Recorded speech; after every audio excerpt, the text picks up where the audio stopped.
सभी को जय हिंद जय भारत। दोस्तों, मेरा नाम है शिवा। संपूर्ण भारत की यात्रा कर रहा हूँ। 1 साल हो चुके हैं यात्रा करते हुए और घर से मैं अकेला ही निकला हूँ यात्रा करने। जब हमें संदीप सर है जिन्होंने हमें इनवाइट किया है ना। कल नाइट स्टे हमने इन्हीं के यहाँ किया था और आज हम यही इन्हीं के साथ पूरा वक्त जो है बिताने वाले हैं। उससे पहले मैं आपको सर का रूम दिखा देता हूँ। इसलिए रूम दिखाने वाला हूँ क्योंकि बहुत कुछ इसमें सीखने को आपको मिलेगा। तो देखिए, सबसे पहले ये देव स्थान है जहाँ डेली जो है ये इनकी पूजा वगैरह होती है, इनकी दिन की शुरुआत। और आजकल देख पा रहे होगे ये यहाँ पर ध्यान नहीं देते। देखिए इन्होंने कितने व्यवस्थित ढंग से सारी चीजों को रखा हुआ है। ये अलग अलग तरह के पुराण है, ग्रंथ है ना, पुस्तकें हैं। कितने व्यवस्थित ढंग से सारा कुछ रखा है इन्होंने। जो कुछ जीवन में कुछ किया होगा तो ये पुरस्कार नजर आ रहे होंगे। तो ये सब चीजें इसलिए आपको दिखाया क्योंकि आजकल के बच्चे जो हैं पुस्तकों की इज्जत ही नहीं कर रहे हैं, कहीं पर भी फेंक देते हैं। ये बहुत बड़ी पूंजी है। अगर ये इसको आपने अध्ययन कर लिया ना, दावे के साथ कह सकता हूँ आपके जीवन में चाहे जितना काली रात आ जाए, अंधेरा आ जाए, अंधकार छा जाए जीवन में, ये प्रकाश ला देगा। तो पुस्तकों की इज्जत हमें करना है, ठीक है। इन्हें मित्र बनाना है, दोस्त बनाना। बाकी बहुत अच्छा लगा। ये सर प्रेरणा आपको कहाँ से मिली है? थोड़ा आइए ना इधर, बताइए। ये इतना अच्छा अपने रूम को सजा रखा है, बहुत अच्छा लगा। कहाँ से प्रेरणा मिली? जी, मैं बापू की कथा सुनता हूँ, तो बापू की कथा में जो कुछ सुनने को मिलता है उसी से प्रेरणा लेकर ये सब सजावट की है। और उन्हीं की कृपा से हम भक्ति भाव में है और उन्हीं की प्रेरणा से हम ये सब कर रहे हैं। और मैं पैसे से टीचर हूँ और बच्चों को भी मैं यही सिखाता हूँ कि हमारे देश की क्या महिमा है, हमारे देश की क्या संस्कृति है। और जब मैं पढ़ता हूँ तो मैं पढ़ा सकता हूँ, इसलिए सब मैंने कलेक्शन किया, सब ये रूम की सजावट की और बार बार कथा सुन के बच्चों को भी आध्यात्मिक ज्ञान देता हूँ और अच्छी शिक्षा देता हूँ। बस यही मेरे जीवन का लक्ष्य है कि हमारे देश के बच्चे सब आगे बढ़े, सब ऐसी शिक्षा प्राप्त करें ताकि हमारे देश का नाम रोशन हो सके और भारत को पूरे वर्ल्ड में, पूरी दुनिया में सब लोग ऐसे ही पहचाने कि भारत कैसा देश है, उसी से हम पहचाने जाए और हमारी आध्यात्मिकता ही हमारा सबसे बड़ा बल है। अस्तु, जय हिंद। जी, बहुत बहुत धन्यवाद। और सर, ये बोर्ड में आपने कुछ लिख रखा है जो कि गुजराती में लिखा है, तो मैं थोड़ा थोड़ा नहीं समझ पा रहा हूँ। इसे आप पढ़ के और फिर समझा दीजिए ताकि दर्शक अच्छे से समझ सके। अच्छा, ठीक है। ये जो बापू की कथा हुई थी काशी में, मानस सिंदूर, तो बापू ने जब कथा शुरू करते हैं तो उससे पहले एक चौपाई लेते हैं। उनमें एक शब्द आता है कि इस विषय पर बापू 9 दिन तक बोलते हैं। इस विषय पर बापू 9 दिन तक कथा करते हैं और इसे मानस में से ली गई चौपाई है।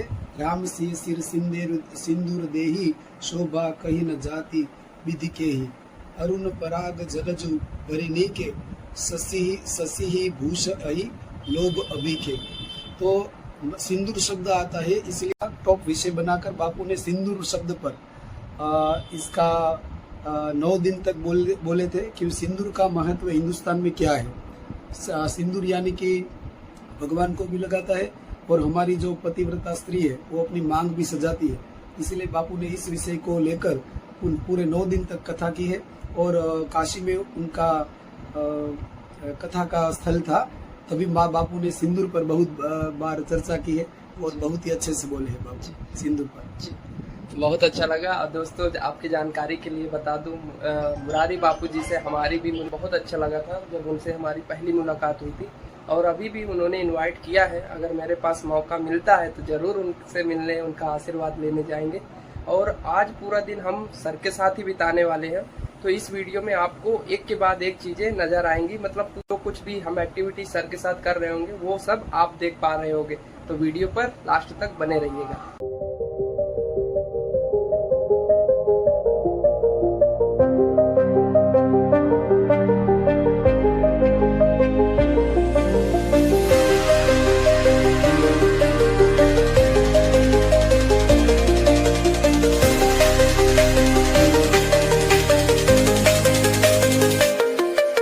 शिवा सिंह राजपूत जी अयोध्या से आए हुए हैं। बहुत बढ़िया संदेश लेकर घूम रहे हैं कि भारत जो है कृषि प्रधान देश है और भारत में जो खेती अभी हो रहा है, हम अनेक प्रकार के जमीन में डीएपी यूरिया से लेकर न जाने कितने कितने केमिकल डालकर 2040 से 45 तक इतना हम उसको जहरी बना देंगे कि फिर पैदा लेने जैसा कुछ रह नहीं पाएगा, जमीन सब खत्म हो जाएगा। तो उसके लिए हम प्राकृतिक गाय आधारित खेती करना बहुत जरूरी है और ये लोग उनमें लगे हुए हैं। तो दोस्तों अभी एक गुरुजी से हमारी मुलाकात हुई, उनसे मिलने के बाद अब हम जा रहे हैं डैम देखने। तो इसके बारे में थोड़ा जानकारी दीजिए ना, क्या नाम है उसका, उस जगह का बताइए ना। उस डैम का नाम है मुंजियासर डैम और ये कच्चे बांध का डैम है। शायद वो ये एशिया खंड का कच्चे बांध का दूसरा नंबर का डैम है और बहुत बड़ा है। और वहाँ माता जी का मंदिर भी है और सभी लोग यहाँ पर वो कामकाज करते हैं। उसके अंदर खेती वगैरह सब है और बहुत सारा पानी भी है। और शिवाजी यहाँ आए हैं तो उनको भी मुलाकाती सिंचाई योजना नर्सरी ये सब है, उनसे करवा देते हैं और देखने लायक बांध है। ये बगसरा का सबसे बड़ा डैम है। तो दोस्तों अभी हम यहाँ के जो डैम को चलाने वाले हैं ऑफिसर हैं उनको भी मिलने वाले हैं। सर की वजह से हमारी भी मुलाकात हो रही होगी। जब तक वो आ जाते हैं तब तक हम लोग थोड़ा सा झूले में एंजॉय कर रहे हैं। झूले का गुजरात में ये भी बहुत फेमस है, अधिकतर घरों में देखेंगे, आश्रम में भी देखेंगे, मंदिरों में भी देखेंगे कि आपको झूले देखने को मिलेंगे। और शायद सर आ भी चुके हैं। जय हिंद सर, कैसे हैं आप? तो दोस्तों डैम देखने से पहले हम यहाँ की माता रानी से एक भव्य मंदिर है वहाँ के दर्शन कराते हैं और इसके पीछे की स्टोरी भी हम जानेंगे। पहले आप दर्शन कीजिए।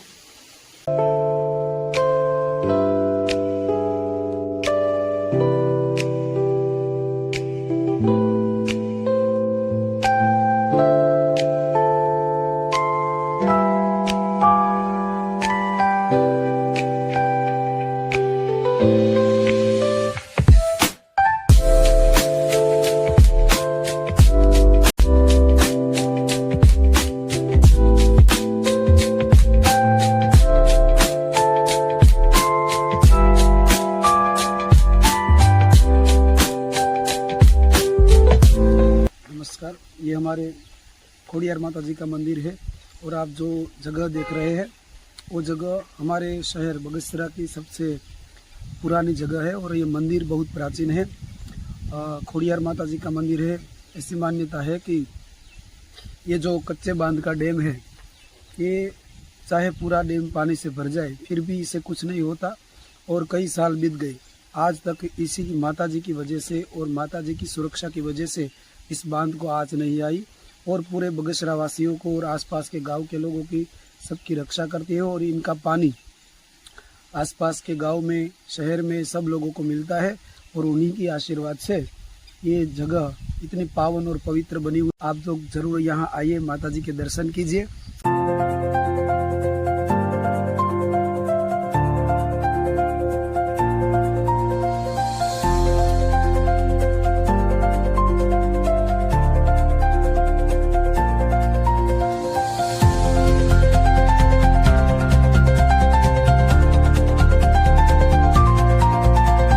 तो दोस्तों हम फाइनली डैम के पास पहुंच चुके हैं और देखिए कुछ इस तरह का देखने में दिखता है और इसके बारे में जानकारी सर देने वाले हैं।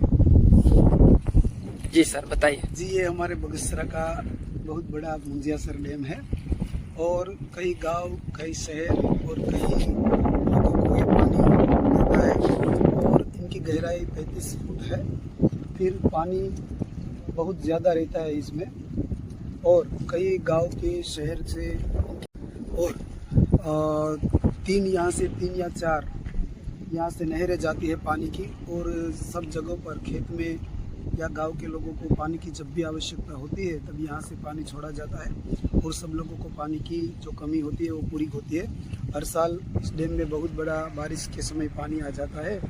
फिर वहाँ से इस पानी को अच्छी तरह से लोगों के घर तक, खेतों तक पहुँचा जाता है। किसानों को खेती में काम आता है और आप बीच में देखिए तो कई छोटे बहुत गांव हैं, उन गांव की सीमाओं से, नदियों से जुड़ा ये डैम है और बहुत सारा पानी इसमें इकट्ठा होता है। पूरे साल तक पानी रहता है और लोगों को बहुत ही यहाँ आने में अच्छा लगता है।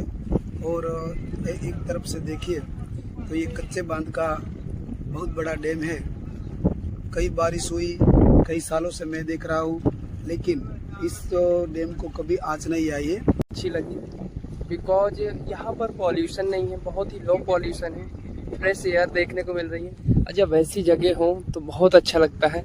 आसपास देखो पानी, इधर देखो हरा भरा बिल्कुल जंगल दिख रहा है।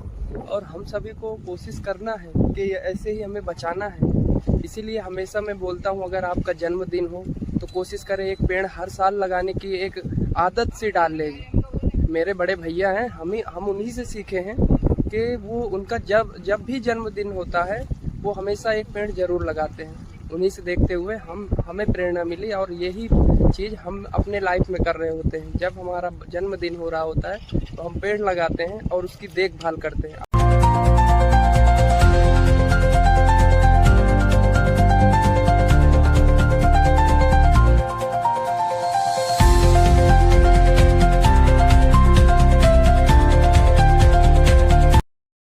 देखो यहाँ आपको इतनी स्वच्छता मिलेगी और इतनी हरियाली मिलेगी। देखो यहाँ पर जो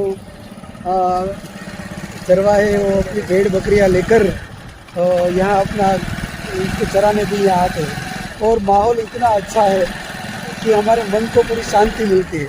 यहाँ कोई टेंशन नहीं, कोई बात नहीं, वैसे सब मज़ा आता है देखकर और मन भी हमारा हरा भरा हो जाता है। यहाँ पर ऐसी पवित्र जगह है, माता जी का स्थान है और यहाँ डैम भी बहुत विशाल है और यहाँ जो भी आता है वो मनमोहक दृश्य देखकर चकित हो जाता है। तो मेरी आपसे विनती है, जब आप बगेसरा आओ तो डैम की मुलाकात जरूर लो और यहाँ से आकर। तो दोस्तों, यहाँ हम घूम रहे थे, घूमते घूमते हमें जानकारी ये मिली है कि यहाँ पर सफ़ेद चंदन भी है और भी कई पेड़ हैं जिनके बारे में सर बताएंगे, आपको जानकारी देंगे। तो उसके लिए आप वीडियो पर लगातार बने रहिएगा। डैम की जो सिंचाई ऑफिस है, यहाँ पर हमारे सर, हमारे मित्र है और पूरा बगीचा उन्होंने लगाया है। उन्हीं से हमें पता चला है कि यहाँ अलग अलग प्रकार के पेड़ बोए गए हैं। उन्हीं से बोलते हैं कि ये सफ़ेद चंदन है। शायद कहीं यहाँ पर नहीं मिलता, लेकिन यहाँ पर मिलता है। हमें ये देखने को मिलेगा कि यहाँ सफ़ेद चंदन है। पास में एक सवन का वृक्ष है जो बहुत पवित्र माना जाता है। घर के आंगन में भी इसे बोया जाता है। इन्हीं की पेड़ की लकड़ियों में से सब मालाएं बनती है, गणेश जी की मूर्ति बनती है। और ऐसा मान्यता है हिंदू धर्म में कि इस पेड़ को घर के आंगन में लगाने से हमारे घर की शांति बनी रहती है और भगवान का वास भी होता है। तो दोस्तों, गुजरात जब आप आओगे तो चाय की तरह देखने को पाओगे। ये तो दोस्तों, ये इसको पंखो बोलते हैं। इसको ऐसे कुछ चलाना होता है हाथों की मदद से। तो इससे क्या है, इसके अंदर एक फैन लगा हुआ है, उसकी वजह से वहाँ पर एयर पास हो रही होती है। फिर यहाँ पर हमारी चाय रेडी हो रही होती है। और इसमें कोयले का भी यूज होता है। कोयला पता है कौन सा होता है? पत्थर वाला, जो ज्यादा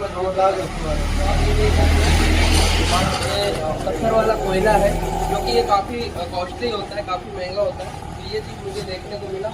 चाय की दुकानों में ये व्यवस्था होती है जहाँ पर आपको धुआं वगैरह देखने को नहीं मिलेगा।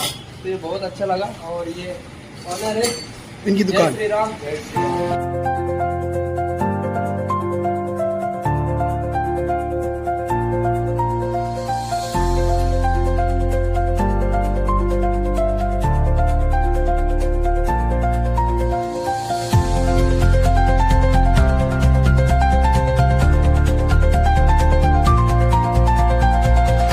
देव के मंदिर लेकर आए हैं, जो यहाँ का बहुत ही प्राचीन, बहुत ही पुराना मंदिर है। तो चलिए आपको पहले दर्शन कराते हैं, फिर यहाँ की स्टोरी क्या है वो हम बताते हैं। तो दोस्तों, अभी दोपहर का समय है, तो यहाँ पर लॉक देखने को मिल रहा है, वरना अंदर से हम आपको दर्शन करा रहे होते। गेट बंद है अभी, तो आप यहीं से दर्शन कुछ इस प्रकार से करिए। हर महादेव। तो दोस्तों, देख सकते हो हमारे महादेव कितने विशाल दिख रहे हैं। यहाँ से शिवलिंग कितना विशाल है और कितने सुंदर दिख रहे हैं। रुद्राक्ष की माला है नाग देवता के ऊपर। तो ऐसा कुछ देखने को मिल रहा है। बाकी और भी कुछ देवी देवता हैं। तो वहाँ पर आप दर्शन कर सकते हो कुछ इस प्रकार से। आइए हम आप माता रानी के दर्शन कराते हैं। शिव जी के ठीक सामने यहाँ पर नंदी जी विराजमान है। महादेव जी के दर्शन करने के बाद यहाँ पर आपको अम्बा जी माता की जय। तो दोस्तों कुछ इस प्रकार से दर्शन आप कीजिए। और अब हम सर से जानकारी करेंगे कि यहाँ की स्टोरी क्या है ना। तो सर यहाँ की स्टोरी के बारे में आप बताएं। जय श्री राम। ये बगसरा का अति प्राचीन मंदिर है कि ऐसी मान्यता है, ऐसा इतिहास है कि जब जगह यहाँ पर कोई लोग रह रहे थे, बहुत काफ़ी समय राजाशाही जब हमारे देश में चल रही थी, उस टाइम यहाँ पर कुछ लोग आकर बसे थे और कहते हैं कि उन्होंने इसी गांव से शुरुआत की थी और तभी से ये प्राचीन मंदिर पुतलेश्वर महादेव के नाम से प्रख्यात है। और पास में ही आपने वीडियो में देखा माता जी का मंदिर है, अंबाजी माता का मंदिर, और ये शहर से काफ़ी दूर है।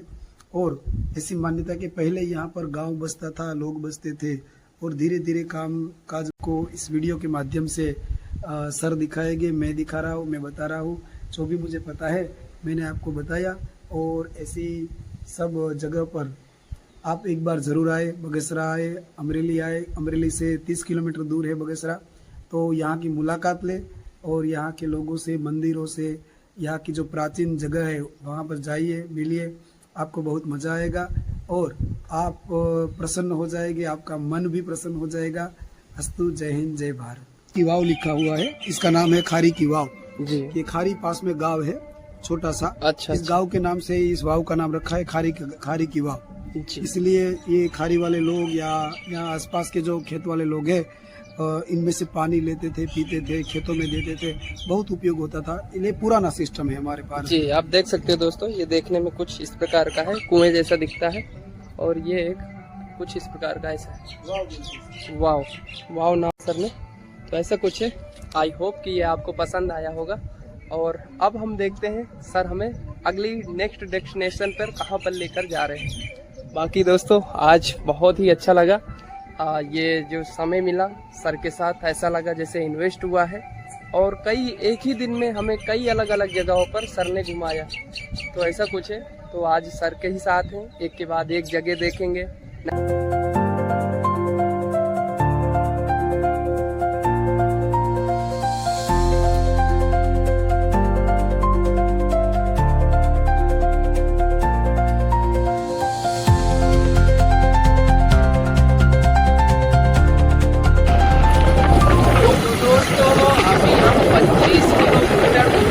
एक मंदिर है, वहीं आ रहे हैं दर्शन करने के लिए। सर कौन सा मंदिर है?